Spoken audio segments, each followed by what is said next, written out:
Hello and welcome to Frankly Speaking, where we dive deep into regional headlines and speak with leading policymakers and business leaders. I am Katie Jensen. On this episode, we're joined by Saudi political commentator Ali Shihabi, a prominent voice in the region who is well versed in American politics. With the US elections just days away, we ask, does Saudi Arabia have a preferred candidate in this divisive race? And could the historic Saudi-US security pact still redefine regional dynamics? Plus, how are Saudi Arabia's megaprojects reshaping its global influence? And are the skeptics finally coming around?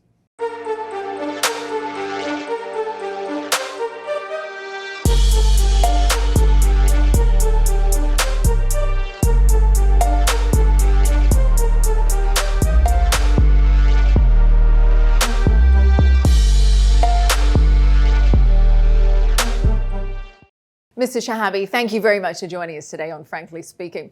Now, in just 2 days, America goes to vote in what had surely been the most divisive election of our time. Of course, you are the expert when it comes to US-Saudi affairs. So allow me to ask, frankly speaking, does the kingdom have a preferred candidate? I think the kingdom is in a very advantageous position of having excellent ties with both parties. It has a very good relationship with the current administration, and relations are very close and have developed very well in the last year and a half. And that is expected to continue under a new Harris administration. At the same time, there's a very good relationship with Mr. Trump and the key people around him. So either option works out well for the kingdom, which is quite a unique state of affairs, really, in situations like this. Well, you say that, but let me challenge that a little bit, because some might argue the kingdom would favour President Trump, given the warm relations they had enjoyed with him during his first tenure. But others might argue that politicians tend to favour continuity. And despite a bit of a bumpy start, let's be honest, things have now gone very well with the Democrats in the last couple of years. Which of the two analyses would you say is more accurate? No, I mean, things have gone very well with the Democrats, not well early on, as everybody knows quite clearly. There were issues with the US administration, but that developed in a positive fashion some time ago. And now really the relationship is as good as it could be at a deep institutional level. And that would be expected to continue with a new Democratic administration. So, and that new Democratic administration would be expected to carry on and adopt a lot of, if not all, the work that the previous Biden-Harris administration carried out. At the same time, there's a very warm relationship with Mr. Trump and the people around him. So it really works out well for the kingdom either way. And that is, you know, not a usual situation. Usually there has been a preference for Republicans, and ties have been closer under Republican administrations. But I think in this case, it works out well, whoever wins. Well, that is a very politically correct answer, but I will agree with you. It has been truly remarkable what's been achieved in just the past few years. I was covering the news when the then Democrat nominee, Joe Biden, called the kingdom a pariah state, and yet here we are. In fact, earlier this year, we were very close to signing that historic Saudi-US security pact. So tell me, as a veteran lobbyist yourself, what changed? What caused that major shift? Is it that Washington finally woke up to the realities, or was it that Saudi Arabia just played its cards right? I think Washington did wake up to the realities. The Ukraine-Russian war helped drive home the sort of strategic importance of the kingdom, and it did wake up to realities. And a lot of files needed joint efforts by both parties, and both parties came together to work on them. I think the US recognized, this administration recognized also the importance of the kingdom and its security in the region, and has gotten increasingly more involved with it. Older issues, for example, like the Yemen war, the kingdom was proven to be right, really, in having, you know, which is what something Democrats held against the kingdom, was the Yemen war. But it has been proven right that the kingdom was rightly concerned about the Houthi threat And had it been allowed, for example, to take over Hodeidah when the time came, we would not be facing the crisis that we're facing today with the Houthis. So I think all this came together, first of all, to bring President Biden to the kingdom on his visit, and then following that, really to work very closely on a number of files, leading to the very close relationship that exists today. So, I mean, it's not a question of political correctness, frankly. It's just a question of good luck, I should say, that we have two candidates or, for different reasons and sort of in a different, with Mr. Trump, it's more personal. With, Ms. Harris, it is more institutional. But still, both will work well. And of course, we saw such a massive U-turn. There was such a complete 180 from the Biden administration from his initial threats when he was campaigning. Now, Vice President Kamala Harris has said recently, in fact, there's not much she would have done differently than President Biden over the last 4 years. But thankfully, we have seen that big shift between the US and Saudi relationship in the last couple of years. But let me ask you in particular about the US-Saudi security pact. I mentioned it just a moment ago. I'd be interested to understand your thoughts, because earlier this year, it felt like the agreement's terms had largely been set, the formal signing, that had been postponed. But now, given where we are today, given the atrocities that followed the 7th of October, do you believe this deal is now off the table, considering that it had included an Israeli recognition of a Palestinian state as a condition to Saudi normalization? It is probably completely off the table for the time being, unless there's a dramatic shift in the attitude of the Israeli government. But having said that, I think the discussions with America on that file have brought the kingdom and America very close in sort of a de facto security arrangement that is not a de jure one yet, which would need Senate approval as part of a normalization pact. But at the same time, security ties have become very, very close. You may have noticed last week that American aircraft came from Germany to Prince Sultan Air Base to support Saudi aircraft in case things went out of control when the Israelis attacked Iran. So the process has borne a certain amount of fruit, despite the fact that normalization seems for all practical purposes to be off the table for now. And I think you're absolutely right. When we think about this deal, I think it's very much viewed as a piece of the larger puzzle. Now, would you say that the incoming administration, be it Democrat or Republican, do you think that they will reconsider it as seriously and as closely as the Biden administration did? I think they will, because the attraction remains for them in terms of domestic politics. We know Mr. Trump himself always likes a good deal and would like to be the champion of bringing peace to the Middle East. So I think the Israelis, may be miscalculating if they think that Mr. Trump will be completely in their hands and allow them to do everything they want to do. At the same time, the Harris administration will be inheriting a tremendous amount of work that the Harris-Biden administration carried out. So I think both parties will continue to pursue this file. The question, again, will be, how the Israelis will try to continue to wiggle out of finding a solution to the Palestinian problem. And this government in Israel will certainly continue to do that. It'll depend really ultimately on how hard the Americans are willing to push. And, Mr. Trump is well known for, not being predictable. And they may find that he is willing to push harder than they expected. Well, Mr. Trump has been very vocal recently, saying he's not sure if now is the right time for a two-state solution. That, of course, doesn't bode well for the people of Gaza. But when we look at the issues between Israel and Palestine, the kingdom has been spearheading efforts to be able to recognise Palestine. They've just held the first meeting of the Global Coalition for the Two-State Solution. But let me ask you again, quite frankly, without American involvement, do you think that these efforts will ever bear any fruit, considering that they can always be vetoed? No, not without America. I mean, America is an essential component, and American pressure is an essential component. So we would have to see how a new administration reacts to Israeli maneuvering.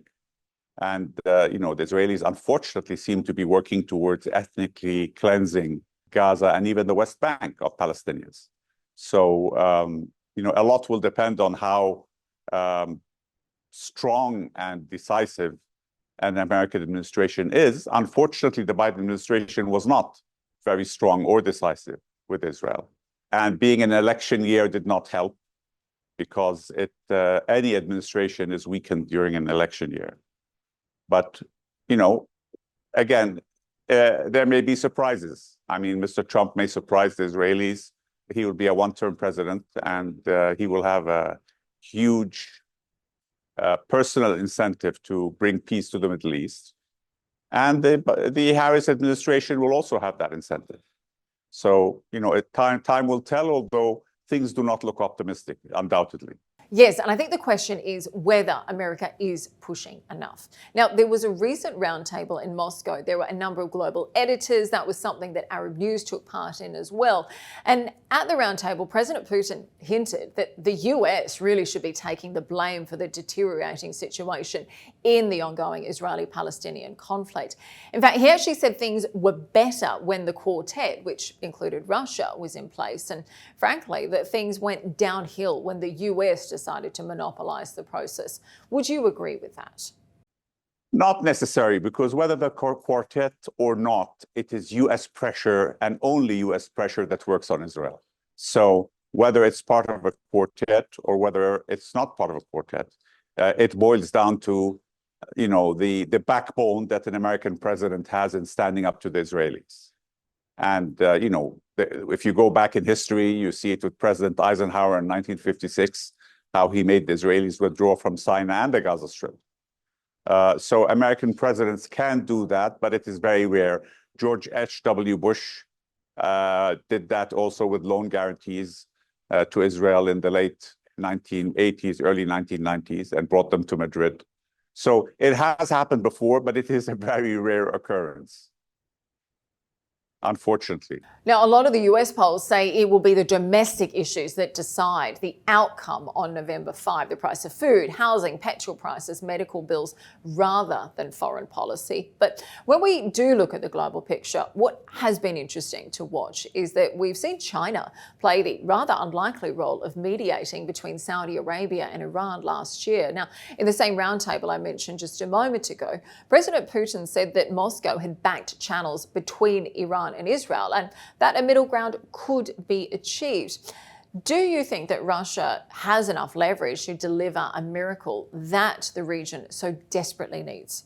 No, unfortunately, I don't think so. Again, I come back to my previous point, which is that the only party that has real muscle with Israel is America. The problem is sometimes it's Israel that has muscle in America and not the other way around. The Israelis are very strong in America. They have a very strong lobbying operation. They exert enormous influence through a variety of means. So it is very rare that you get an American administration that, takes out the stick to put the Israelis back into line. It may happen. I wouldn't give it a huge amount of hope, but it's not impossible. Well, let me ask you a little bit more then about the US election, because we recently had an Arab News YouGov poll. Now, that showed that despite most Arabs who are supporting Republican nominee Donald Trump, they see him as much more pro-Israeli. They also said that compared to Kamala Harris, they feel Mr. Trump is more likely to resolve the conflict in Gaza. Now, based on what we were discussing just a moment ago, how do you think you can explain such a sentiment? I think you're talking about the Arab American constituency in America, the Arab American citizens. Yes, that's right. Yes, well, they are confused, obviously, because the Biden administration has been very weak-kneed with the Israelis and has not been exerting enough influence or being adequately restraining them. And I think there is that sense among some people that Trump may surprise us because he is a strong individual. He doesn't like to be pushed around. He will be in his final term. And, he loves making deals and he would love to solve the Middle Eastern question. So I think the Israelis may find that they don't get what they exactly wished for if Mr. Trump wins. So there is that, really, that, he may surprise us all. I think he usually does surprise most of us, often for very different reasons. But exactly. Reports last week have said Mr. Trump told Mr. Netanyahu he wants the Gaza war over by the time he potentially enters office. Let me ask you a little bit more. I mean, really, and particularly Mr. Trump's case, I would take everything he said during the election campaign with a big grain of salt. So it's very difficult to predict how he will behave when he takes office, except to look back at his track record as president. And, you know, he had a bad experience with the Israelis. He came up with a peace plan and the Israelis jerked him around. And if you look at some of the books that came out after Trump's first term, he was furious with Netanyahu and he insulted him in the book. I think it was a book with Bob Woodward.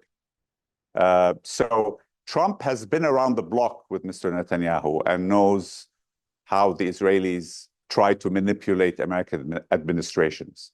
This time around, he may not be as naive.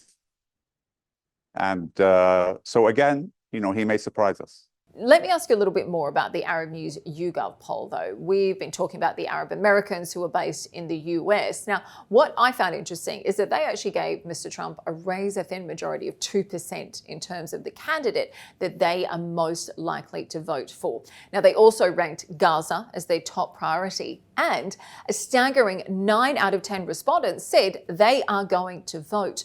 So I guess the real question is, do you think that the Arab American vote will matter this time around?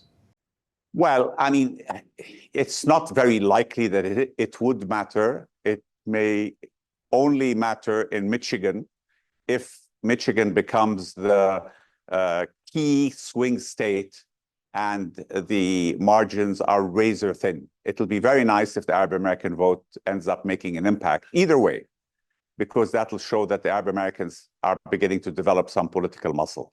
So there is a small chance that the Arab American vote can make an impact. And that will be specifically in the case of Michigan if the margins are razor thin. And did you find it interesting that they prioritize Gaza as the top issue over something such as healthcare, cost of living, the economy, that of course many other Americans are focused on? It is interesting, but you know, it's an emotional issue and it affects people's hearts really. And there's been such wanton, you know, criminality in the way that the Israelis have behaved and such intense human suffering that it's affected them like it's affected so many other people really. And of course, the crisis has been portrayed so differently in the US compared to the Middle East and other parts of the world. But tell me, we are just a couple of days away from Americans going to the polls, November the 5th. Who are you predicting will take home the election this year? As you know, everybody you talk to tells you it's a coin toss. More people have been saying that it's trending towards Mr. Trump in the last few days. My feeling is we won't know, you know, until it happens. There are just too many variables. Mr. Trump has been known to sort of be underweighted by the polls and to outperform polls before. But there are certain people who are arguing that he may underperform the polls this time. So it's a coin toss, really. It is. It's a coin toss as to which one of them will win, and we'll just have to wait. It'll be an exciting day, or number of days, really, when that on Wednesday when that happens. And what do you think it means for the relationship between Saudi and the US if we have Kamala Harris in the White House versus Donald Trump for another term? I think that you know, because there's such a strong institutional foundation to the relationship, and that institutional foundation was built by the Harris-Biden or by the Biden-Harris administration, I think the odds are that that will continue. And, you know, there will be a lot of the same people who will continue with President Harris. So I think that the odds are that the relationship will continue to run very smoothly. You are joining us today from Saudi Arabia. I know you've been attending FII this week. You've also just overseen the launch of NEOM Sindala Island. Now, this is an incredible luxury destination in the Red Sea, featuring world-class yachting, luxury hotels, a golf club. It's potentially going to be rivaling the likes of Monaco or Athens in the coming years. Now, with a significant number of global investors at FII, including many of them from the US, tell me, what is the current sentiment towards the reforms and the giga projects currently underway in Saudi? There has been some skepticism in the past, hasn't there? So I'm interested to hear about the overall mood this week. No, there's a tremendous amount of interest. Now, translating that interest into checks always takes some time. But I mean, I was talking last night with a Indian investor who's going to be building a major steel plant in Saudi Arabia. And he was going through all the factors that encouraged him to come and invest. It'll be, a $15 billion project, and his group will be investing $1 billion in equity in it. And he was very excited about the potential, the structure of incentives that are given to foreign investors, whether industrial investors, whether it's the SIDF or other facilities that the Saudi government makes available for foreign investors, and the good-sized domestic market also for different products. So I think there are a number of interested investors. We still need to maybe do a better job in explaining the opportunities. I think sometimes we rush ahead with projects before we include the opinions and views of foreign investors, and it might be more worthwhile sometimes to include foreign investors at an earlier stage of many of our projects. But there is undoubted interest, and it's a question of translating that interest into reality. And where are you seeing the most interest for Sindala Island? Because it's being viewed as the first real opportunity for the public to be able to experience NEOM firsthand. So what are the big questions that people have? And do you think the world is ready to view Saudi Arabia as a luxury holiday destination? Well, you see, it was a theoretical opportunity. And you needed the kingdom to be the venture capitalist, really, to build the first models, even if those are loss leaders, because you needed a proof of concept on the ground. The Red Sea is one of the last, if not the last, unspoiled virgin territory of exquisite seafront within, a short train ride of major population centers. So there is a tremendous opportunity up and down the Saudi Red Sea to attract global tourists. Putting Saudi Arabia on the tourist mindset and map is going to take a number of years.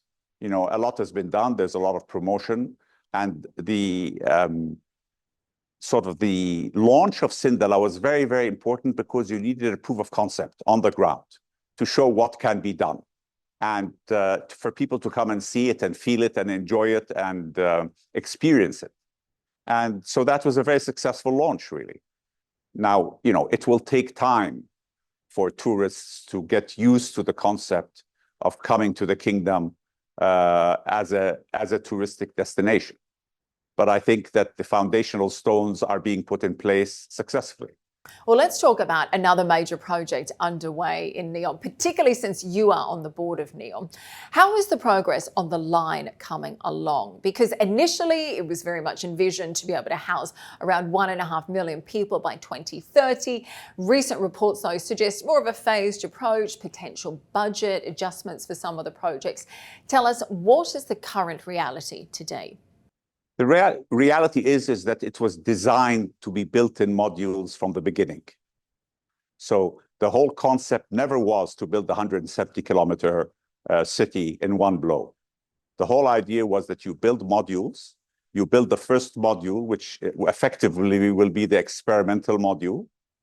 You iron out all the issues there, and you find out, because there are a lot of creative, innovative, never before applied concepts in urban design that are going to be going into NEOM. There will be a model built of the first module, a large size model, not life size, but large size model built to again, iron out a lot of the issues. And then the first module will be built. And then after that, the modules will be built according to market demand. This was never something that was going to be built all in one blow. And I think it was simply the fact maybe Neom should have explained that more clearly early on. But when that story leaked 6 months ago, saying that Neom will only have 3 units and that it's a 98% reduction, it was really in a way, fake news, because this was part of the concept from the very beginning, that it has to be modular. It is a very innovative structure. You are going to learn as you build, and you are going to have to build going forward after seeing how the market responds to what you built. Well, FII, often called Davos in the desert, has played a pivotal role in attracting investment for Saudi's ambitious Vision 2030 initiatives. How significant do you think FII has been in providing the CEOs, entrepreneurs, and the political leaders really with that first-hand experience of Saudi's potential and their vision? I mean, I think FII is important. I think there's a debate among, some people. I would have preferred FII to be more focused on the kingdom and on the region rather than on the globe. But others feel that it's good to have a global conference that brings a lot of people together also to discuss global issues, and that the kingdom should have a voice in global issues. We obviously should have a voice, but I think that something as important as this conference could be more focused on the specific opportunities and issues that the kingdom and the region faces. And I think, had it been more focused on that, it may be more effective in itself in bringing FII. But still, it plays a worthwhile complementary role. And I think that's an important point. Now, much of Western media really still portrays Saudi Arabia in quite a skeptical light. How important do you think it is for Saudi to be able to shift this narrative, and how effective have their efforts been so far? The kingdom has never been good at communication. And I think one of the deep structural problems the kingdom had was it was closed off to the world. And the big change has been the opening up of the kingdom to the world now. And I encourage Western journalists always just to take a tourist visa, get on the plane, and go and see things the way they are and the way they are developing and changing. And I can hardly think of a journalist who has made that effort, who has not changed his opinion of the kingdom from what he had before he came to the kingdom. The story really is a good one to be told on the ground, and then much easier to be told on the ground than to be explained in theory abroad.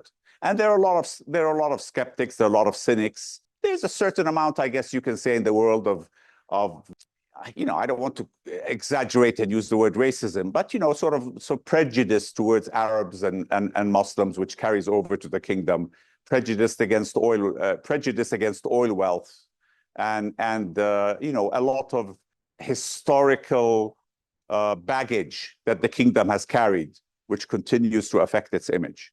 But I think that the more we open up the country, and the more we allow people to come in, and the more we allow people to see the changes on the ground, the better the image becomes. Well, very well said. And thank you for your role in being able to change that narrative and getting the correct message out there.